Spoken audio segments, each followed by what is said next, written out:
Hello, my name is Phil Lewis. I'm the Executive Director of the Missouri Association of Secondary School Principals.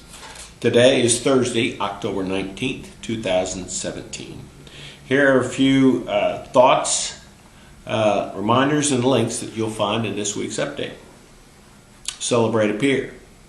Not your father's school. Time to write your legislator. Read interviewing workshops.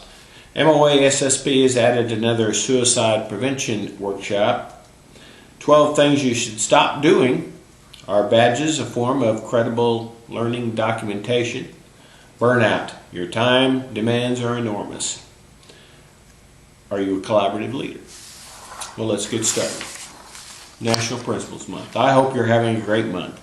You deserve a full month of being celebrated. Of course, you don't have much time for long celebrations because you're too busy serving the needs of your students, teachers, and the community.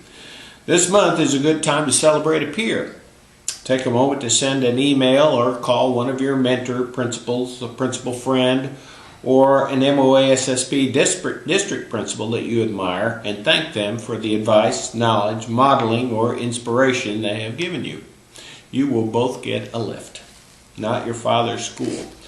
You know, there's a positive movement in Missouri that's transitioning high schools and even some middle schools away from stereotypical educational settings into practical learning experiences. I have seen juniors and seniors in leadership roles running small businesses, creating products, and providing services. Businesses are now knocking on school doors wanting to be engaged in helping connect student learning to actual jobs.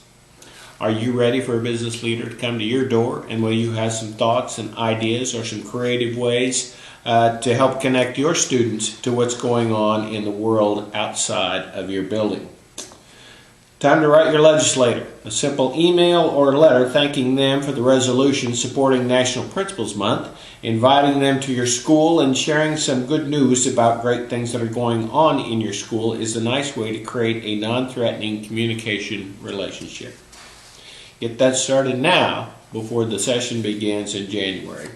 Read interviewing workshops. MoASSP has set up 2 read interviewing and questioning workshops in the second semester.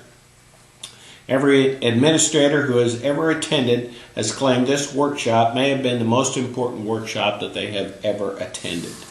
We try and spread them out and not do one in each part of the state during the year. So the 2 this year will be in the St. Louis area at Washington High School, and another one will be in the Springfield area and in the city of Springfield. Check the website for the locations and for the fillable forms or online forms to get you registered for these outstanding workshops. Interest has been very high, so we have another suicide prevention plan workshop. This one also will be in Columbia. Bring a team for $4.99 and leave with a personal district plan. Teams of 3 to 5 members, and it will be capped at 25 teams for this session. See the update for the takeaways from the workshop. 12 things you should stop doing. Jimmy Cassis is a much sought-after presenter who has been where you are, and he has the credibility to offer sound advice as a writer and a presenter. There are a couple of listed on this week's update, and there will be 9 other things too that you might want to take a look at stopping doing in your building that has an impact on your teachers. Are badges another form of credible learning? There's a nice article by Michelle R. Davis about badges and connecting students to the world of work.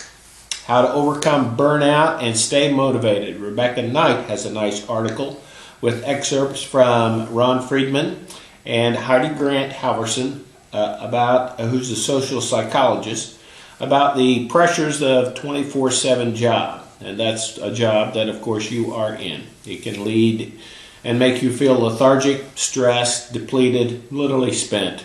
So you need to find ways to put a little gas back into your tank, and she has some great ideas for that. Are you a collaborative leader? You know, left to their own devices, people will choose to collaborate with others that they know well, which can be deadly for innovation. As the building leader, do you collaborate with new people or get out of your comfort zone?